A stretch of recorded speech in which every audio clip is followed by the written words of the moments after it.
Estamos con el ministro de Trabajo, Carlos Tomada. Gracias por atendernos, ministro. Eh, Desde 2003 a la fecha se ha registrado un aumento del 70% en el empleo industrial y solo un 15% se podría decir en la órbita del sistema financiero, en los empleos que tienen que ver con el sistema financiero, a contramano de lo que ocurría en los 90. Saber a qué responde este cambio en la matriz productiva.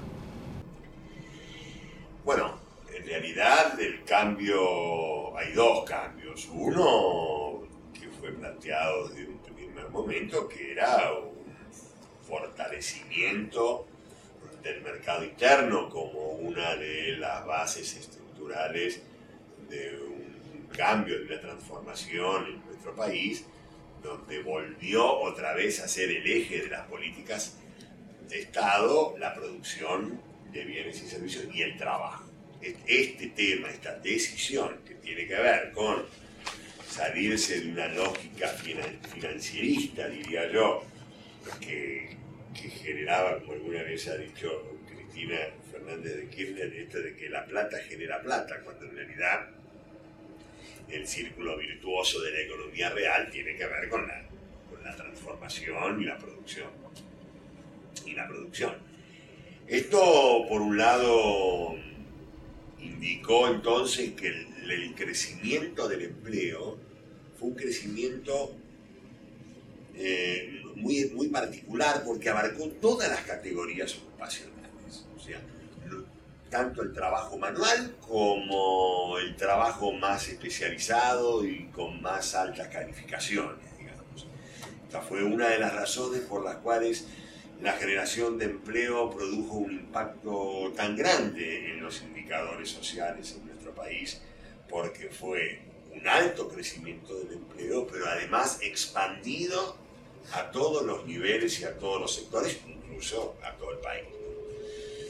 Y lógicamente esto tenía que producir, en la medida del segundo cambio, que fue una fuerte decisión de reiniciar, diría yo, en la Argentina, un proceso de industrialización, donde antes había silencio y el pasto saliendo en medio del cemento de las fábricas. Se pasó a lo que hoy estamos viendo, que es una muy fuerte reactivación de la industria en nuestro país. Esta reactivación de la industria, que es un proceso en marcha, obviamente también impactó muy fuertemente en el empleo que creó, con un factor que nosotros tenemos muy especialmente en cuenta, y sobre todo en esta etapa, que es que la calidad del empleo industrial siempre apunta a ser un mejor empleo, o sea, no solamente más, sino mejor. Usted mencionaba recién a la presidenta y el gobierno, se sabe, ha tenido reacciones frente a los trabajadores, frente al empleo, frente al salario. Lo ha tomado al empleo y al salario como una política macroeconómica más. En principio, ¿por qué sucede esto? Y por otro lado, saber si no cree que fue un error o a lo mejor es algo que se podría haber evitado. La crítica, o yo la leí como burla, pero la pueden haber leído de un modo diferente, que hizo la presidenta a los sindicatos del subte en aquella famosa queja por la tendinitis, que tenía reclamos detrás, siendo que el subte ha sido uno de los gremios que con más historia combativa, se podría decir, ha tenido. Bueno, vamos a la primera parte. Nosotros, desde el 25 de mayo del 2013, el gobierno nacional y Néstor Kirchner en particular planteó, casi yo diría en su primer discurso, que para nosotros lo que se llama la política de ingresos, o sea, salarios, empleo, jubilaciones, era un elemento fundamental, no solamente en términos de dignidad de los trabajadores, no solamente una cuestión de sensibilidad hacia los adultos mayores y solidaridad, sino también un elemento fundamental del proceso de desarrollo que se ponía en marcha. Para nosotros No cualquier crecimiento económico es igual. La Argentina ha tenido procesos de crecimiento económico que en algunos momentos parecía interesante, pero claro, la contracara era un crecimiento permanente de la desocupación y un aumento sin fin de la pobreza. Entonces, acá para nosotros no hay ningún crecimiento económico que sirva si no va acompañado de un proceso de inclusión social. Y digámoslo rápido, el proceso de inclusión social iniciado en la Argentina a partir del 25 de mayo del 2003 es uno de los procesos, si no el proceso de inclusión más importante de la Argentina contemporánea. Esto fue, es y será así porque lo acaba de reiterar la presidenta en Tecnópolis, en todas sus intervenciones de cara al futuro gobierno, de que para nosotros la reindustrialización, la incorporación de valor agregado y el fortalecimiento del mercado interno son los elementos fundamentales para que la Argentina siga creciendo, siga generando empleo, siga haciendo retroceder el trabajo en negro y siga disminuyendo la pobreza. Es a partir de la producción y del trabajo. La otra pregunta alude a algo que, sacando lo que puede ser de alguna manera, yo diría, una anécdota o una frase de un discurso, en realidad remite a algo que la presidenta ha señalado ya en otras oportunidades, que es plantear la necesidad de que frente a un cambio sustantivo de las políticas, una recuperación del rol del Estado, no solamente del Estado en términos de intervenir a favor de los sectores más vulnerables como lo viene haciendo, sino también habiéndose recuperado una capacidad de mediación, de arbitraje del Estado en términos de conflictos laborales. Lo digo hablando desde el Ministerio de Trabajo. Nosotros está claro que frente a cualquier situación de conflicto hemos intervenido muy rápidamente y en general con un resultado muy positivo, sabiendo muy claramente que nosotros tenemos que apostar a soluciones equilibradas, pero también sabiendo que no somos neutrales, que nosotros creemos que hay que equilibrar las fuerzas que a veces en relación a los trabajadores no están adecuadamente equilibradas. Con lo cual lo que la presidenta plantea es que frente a este Estado, con estas características, la conflictividad no puede tener las mismas características, y me estoy refiriendo a las metodologías que las que tenían antaño frente a un Estado que no escuchaba, frente a políticas públicas que denigraban al trabajo y a los trabajadores, y frente a una sistemática degradación del salario y las condiciones laborales. Acá estamos en una situación exactamente inversa. Por lo tanto, respetando absolutamente el derecho de huelga, creo que eso está absolutamente fuera de discusión, como principio y como realidad que hemos ejercido. Y no lo digo como una concesión graciosa, no hay otra forma que esa. Y con el respeto que hemos tenido por la protesta social, la presidenta entiende que debe haber cambio de metodología. Sobre todo, y esto también lo ha dicho, sobre todo cuando hablamos de actividades donde no hay otra alternativa, donde la prestación de ese servicio es exclusiva.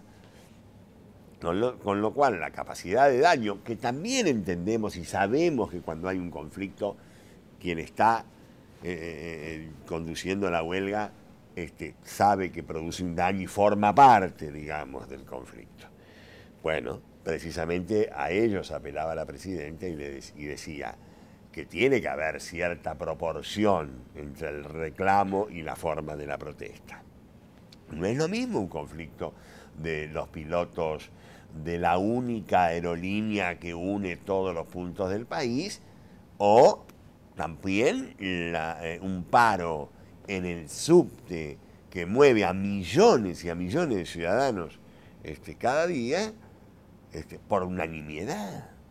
Y no estoy diciendo que un reclamo por salud y seguridad en el trabajo sea unanimidad. Estoy diciendo que así como se planteó, no era la forma. Lo dice el Ministerio de Trabajo, que estableció la insalubridad para los trabajadores del subte. O sea que hemos dado testimonio de lo que nos preocupa y nos importa esa tarea. Nos parece entonces, insisto, que hay metodologías que pueden, sin cercenar el derecho de huelga, respetar también a todos. Ministro, usted mencionaba nuevamente a la presidenta y, corríjame si me equivoco, en un momento de la crisis de las hipotecas subprime, lo llama a la presidenta y le da menos de un día para articular un plan para que no se pierda empleo. Usted crea, entre otras cosas, el repro.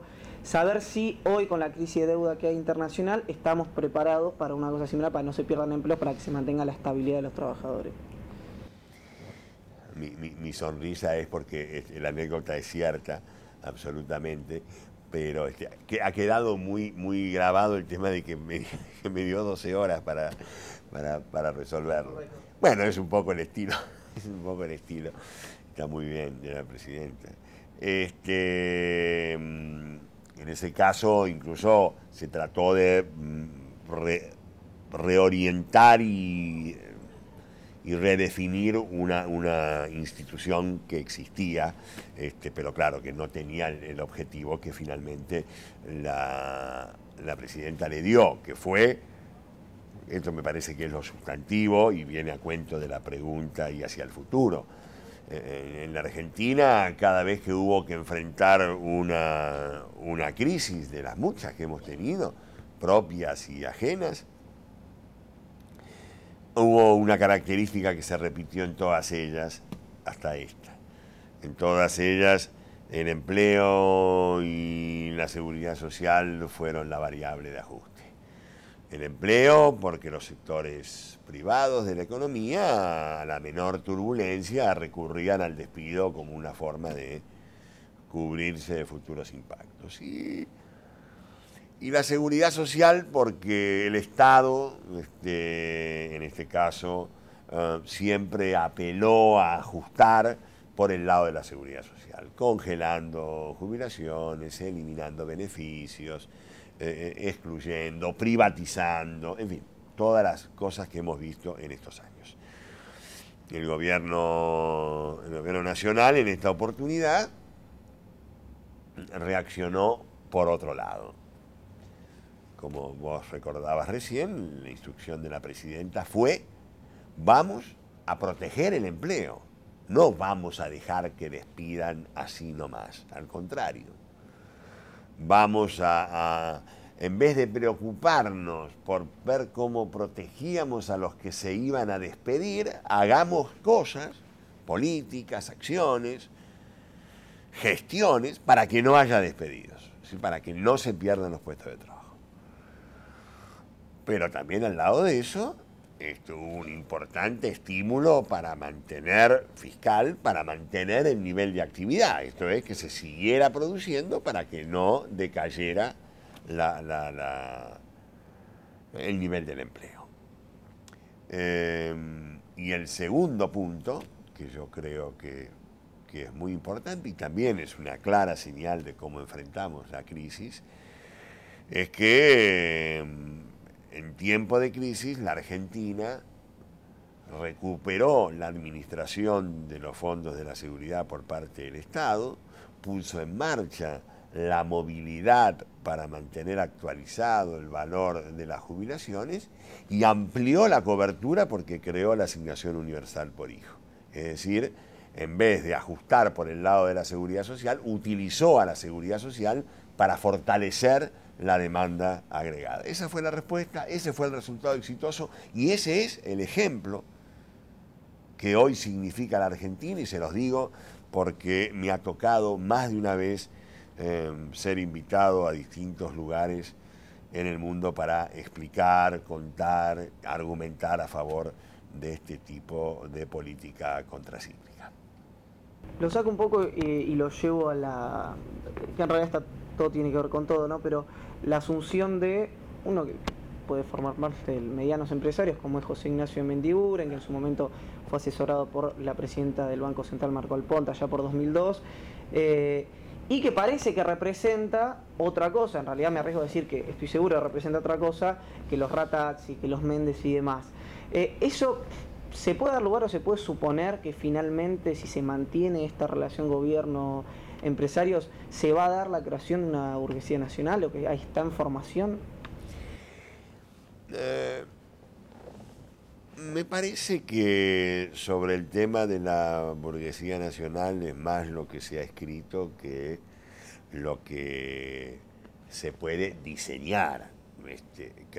Creo que, bueno, una política del sesgo que está llevando adelante la Argentina y en la que va a continuar y donde la presidenta ha dado señales muy claras de la dirección en la que vamos, con el plan Argentina 2020, con la política de agroindustria, con la planificación de todo el sistema de infraestructura de nuestro país que se ha presentado hace algunos meses.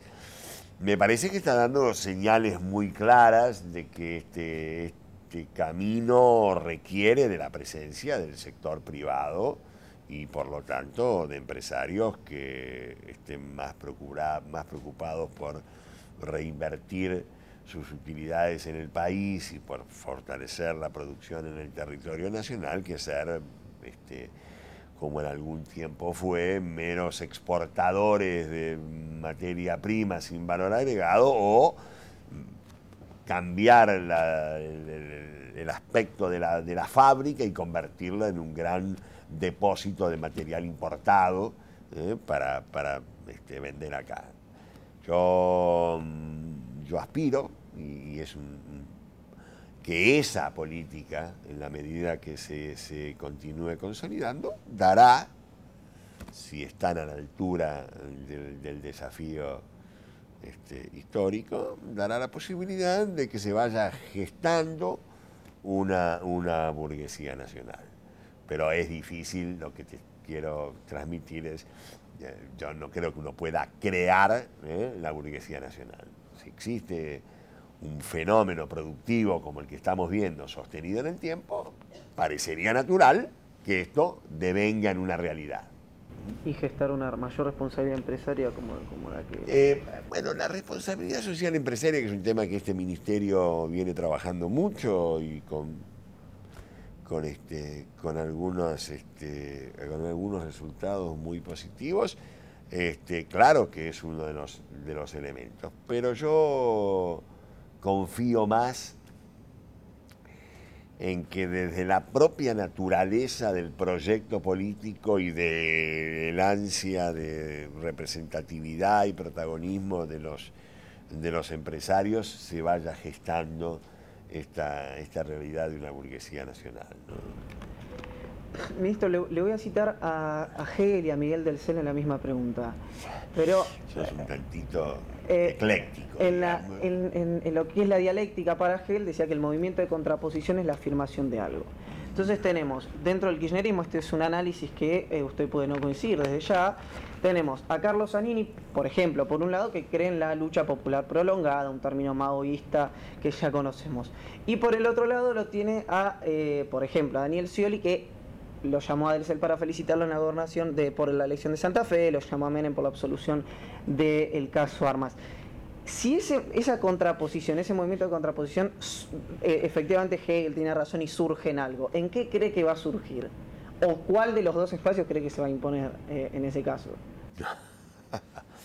Yo no me animaría a hacer esas categorizaciones en el caso del compañero Zanini y de Scioli. Me parece, bueno, hoy me parece que estamos viviendo, este reportaje es en el día viernes 6 de septiembre, 16, a 56 años 16 de, septiembre, de la Revolución Fusiladora, sí. Y a 35 de la Noche de los Lápices. No se me había hecho este vértigo cotidiano me había hecho perder dimensión de las dos fechas del día de hoy, ¿no? Estamos más preocupados en todo caso, por superar esta historia que ver esta contradicción interna que todavía no me parece que se exprese. Pero a ver, para dar una respuesta, me parece que hoy, 16 de septiembre del 2011, estamos a las puertas de una elección nacional que yo creo que es trascendente como pocas, porque lo que está en juego el 23 de octubre no es solamente quién gestiona o quién continúa o quién es el que tiene la chance para administrar el Estado, sino si este proceso de transformación que vive la Argentina, que ha significado poner al barco, digamos, de nuestro país en una dirección distinta de la que viene, de la que había sido colocada, por lo menos desde el 24 de marzo del 76, este cambio tan importante que se viene concretando, si va a tener continuidad y se va a plasmar entonces en un nuevo turno democrático encabezado por Cristina Fernández de Kirchner. Esta es hoy, al día de hoy, la cuestión principal. Yo no voy a seguir citando autores, pero digamos, prefiero poner el foco en la contradicción principal y no en las contradicciones secundarias. Y hoy la contradicción principal es sostener el rumbo de un país que ha decidido, y eso indican los nuevos datos, caminar efectivamente por la dirección en la que siempre el Movimiento Nacional y Popular lo colocó, en la dirección de la defensa de los intereses populares y nacionales, en defensa de la producción, del trabajo, de la inclusión social, un país que realmente, caramba, ¿no? Nos merecemos y los argentinos están aprendiendo a valorar y creo que esperamos que el 23 de octubre realmente eso sea consolidado por el voto mayoritario de los argentinos. Bueno, todo indica que después del triunfo aplastante en las primarias, tanto de la presidenta, tanto del gobernador Daniel Scioli, el proyecto que se inició en 2003 va a continuar. ¿Qué espacio cree que tendrán? Voy a puntualizar los nombres porque creo que son figuras valiosas, como Andrés Larroque, Facundo Moyano, el mismo puede ser de Pedro, la Cámpora y la Juventud Sindical, sin caer en las diferencias propias que puede haber entre ellos. Ellos como juventud y como profundizadores, ¿qué espacio cree que va a tener después del 10 de diciembre? Yo creo que en el discurso de Huracán la presidenta fue muy clara en cuál era la tarea que teníamos por delante y cuáles eran los sujetos. Y yo creo que la Cámpora, todas las agrupaciones juveniles que hoy hay, en crecimiento, diría yo, como así también la juventud sindical y además esa cercanía y ese vínculo que hay entre ellos, hecho inédito además en la política argentina, me parece que nos está remitiendo a un protagonismo importante, a un lugar en el recambio generacional, pero también de comportamientos políticos. Hay una serie de procesos que vamos a ver plasmarse, concretarse en el futuro de nuestro país. Por ejemplo, se han creado 5 millones de puestos de trabajo. La mayoría de esos puestos de trabajo han sido cubiertos por jóvenes que han ingresado al mercado de trabajo, a un trabajo formal. De esos 5 millones, casi 4 millones son trabajos formales, en blanco, registrados. Esto sin lugar a duda va a implicar un mayor protagonismo de las representaciones sindicales, por ejemplo, y ese lugar va a ser sin lugar a duda ocupado por los jóvenes de todos los sectores sociales y de todo tipo de actividades. Eso, para poner un ejemplo, eso claramente va a significar, va a tener un impacto en el funcionamiento del sistema de relaciones laborales en la Argentina. Pero, de la misma forma, la posibilidad de una presencia juvenil en el Parlamento, y vale la pena señalar lo de la edad, pero también es lo que significa la incorporación de nuevos elementos dinamizadores en un proceso político que requiere de esto. Digo, hasta hace poco los jóvenes miraban con desprecio, por decir poco, no quiero decir asco porque si no después se puede malinterpretar, con desprecio la política.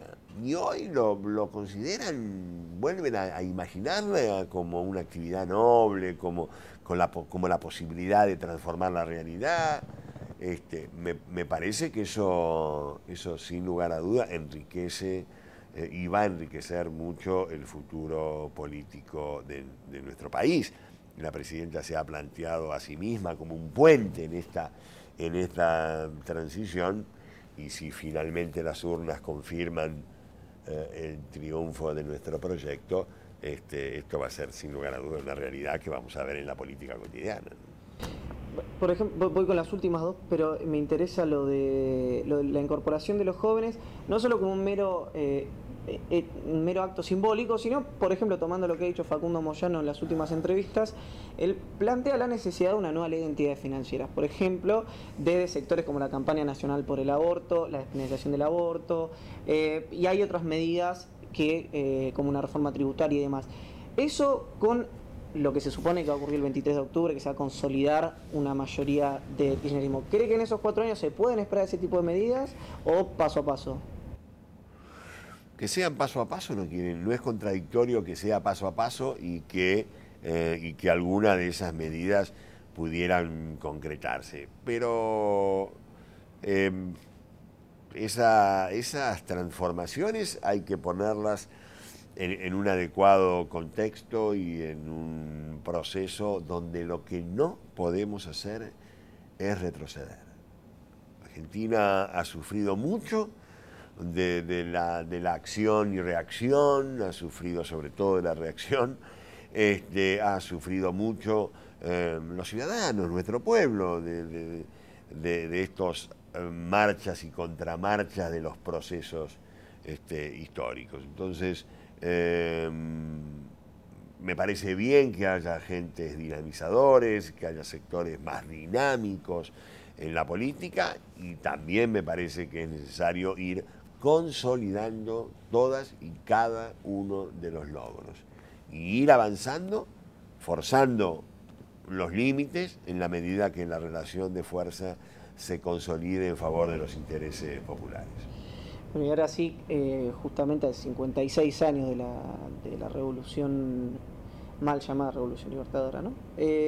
Recuerdo una frase, si quiere podemos hacer mención al hecho, pero ya, si bien hay que recordarlo, se ha leído y escuchado mucho sobre eso. Yo quería recordar una frase de Perón que decía que un conductor político hace por reflejo lo que el pueblo quiere. Saber si cree que ese concepto encaja hoy con la presidenta Cristina Fernández. Sí, absolutamente.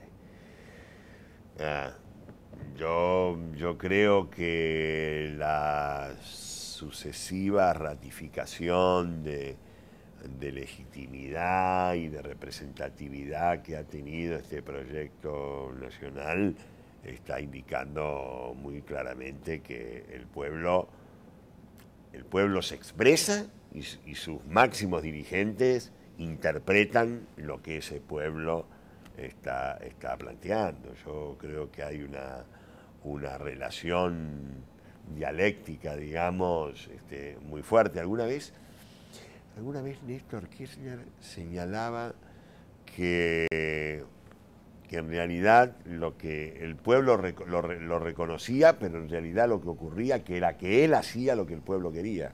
Entonces había un ida y vuelta.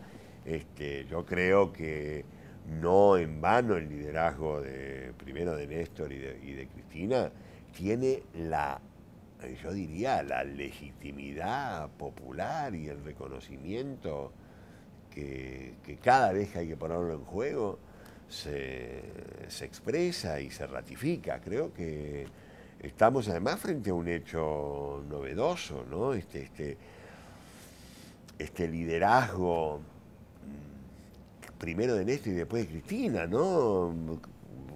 No hay nada más difícil que las transferencias de liderazgos. Acá yo no sé si ha habido tanta transferencia, sino que nos hemos encontrado en un momento histórico donde dos personas expresan el liderazgo popular tan claramente. Y eso nos hace ser muy optimistas. La Argentina tiene por delante, producto de esto que ha ocurrido y de la consolidación de este proyecto político,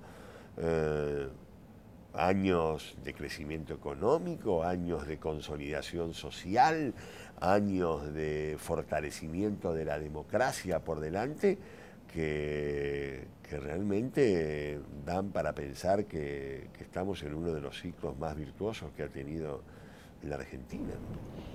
Ahora sí, la última, pero porque lo menciono, ¿qué es lo que más extraña de Néstor Kirchner? Y la verdad que a él, la verdad que a él. Muchas gracias, ministro. Gracias.